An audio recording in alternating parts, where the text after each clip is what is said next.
Welcome, everyone, to NCAN's virtual Net Patient Conference. Let me thank the sponsors. Without your support, these events would not be happening. So thank you for your continued support of NCAN. If this is your first event, I'd like to welcome you to the NCAN family. If you're not new to this, well, thank you for being part of our family. And we're so happy to see you again.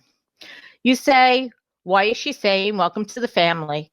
Well, anytime you call NCAN or join one of our chapters or part of our Facebook pages, you become an NCAN member of our family. For those of you that don't know me, I'm Maryann Wahmann. I am the co-founder, along with my husband, and I am the executive director of NCAN. We started this nonprofit back in 2003. And the reason we started it was because I was misdiagnosed for 7 years and then finally diagnosed and now diagnosed 20 years. In fact, this week, it was 20 years since my first net surgery. At the time, there was really only one foundation, the Carcinoid Cancer Foundation, and they did amazing things. But unfortunately, they were only open Tuesday through Thursday. And of course, I got diagnosed on a Thursday evening after they were closed. So the first thing I did was go online and start reading, and everything said I was going to be gone in 5 years. And that was unacceptable. So I worked very closely with the Carcinoid Cancer Foundation and was mentored by Dr. Warner's wife, Monica Warner. And we started the foundation because there was no mascot, there was no zebra, there was no awareness projects or anything like that.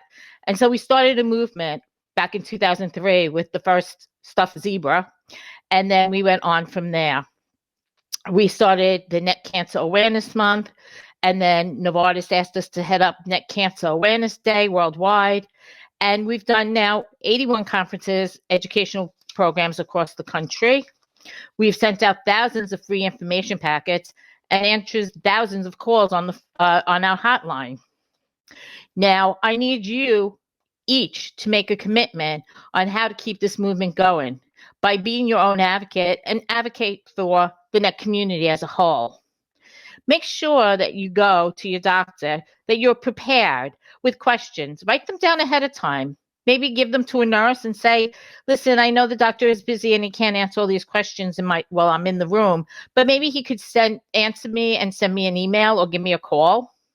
Or even could you give me a call?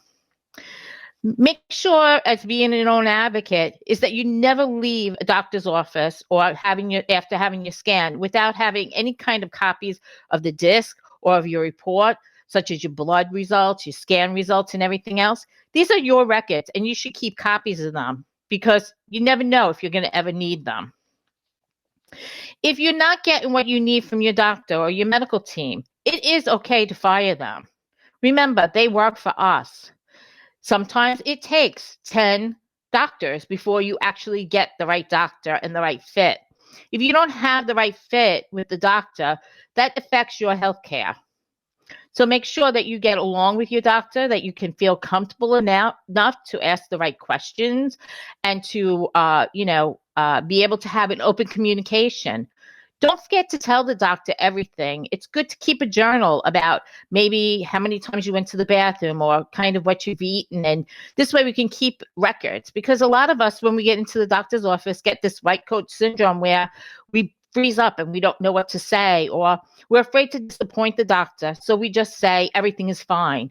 But in the meantime, you had been going to the bathroom 10, 20 times a day, but it's become part of your normal routine, so you don't think about it.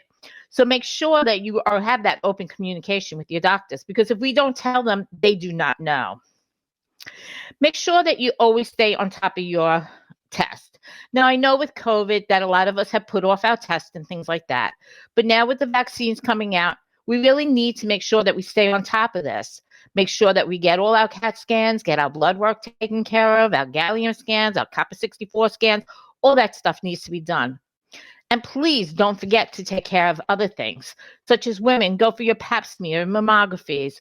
Guys, go for your prostate testing, colonoscopies, or whatever it is.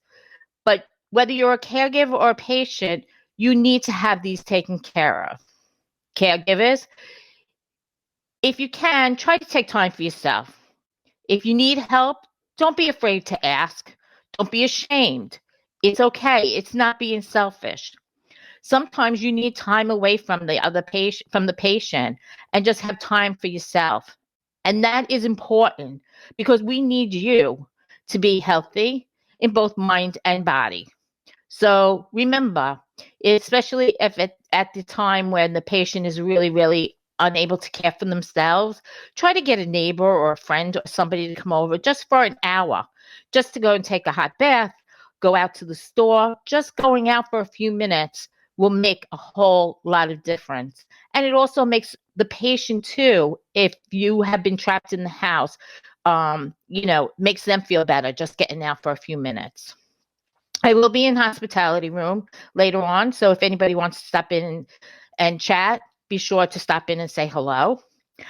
We have a few announcements. Again, I want to thank our amazing sponsors. Please make sure you stop by and visit the sponsor booths. Make sure you stop in to get some information and say thank you. Also, for every time you go into an information booth, every time you go into a sponsor's booth, you're getting into a raffle. At the end of the day, we will be picking out names and contacting you for gift cards. So make sure you stop by and see those. We are working on planning for the national conference.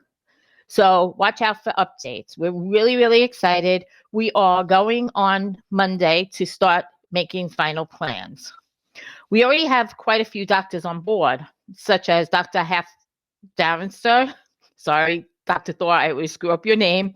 Dr. Ramirez, Dr. Starr, Dr. Del Rivera, Dr. Wallen, Dr. Chuan, Dr. Anthony, Dr. Liu, Dr. Howe, Dr. Maluccio, Dr. Vienna, and Dr. Das have all agreed to attend. And also dietitians Rachel Miller and Leanne Burns. So this is who we have so far. We still have some people that have to wait until COVID restrictions are lifted. Registration will be opening soon, so watch out for emails, Facebook posts, and on our website. Don't worry, we have a lot of COVID safety protocols in place. We have masks already waiting for you, and we also have hand sanitizer.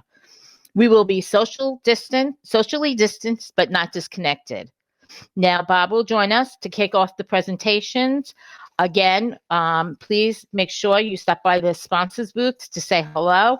And afterwards, we will be having in our Zebra Lounge, we will be having on a chat with our lung nets, our PNets, our GI nets, our PRRT, newly diagnosed, and caregivers. So we'll see you all later. Bob?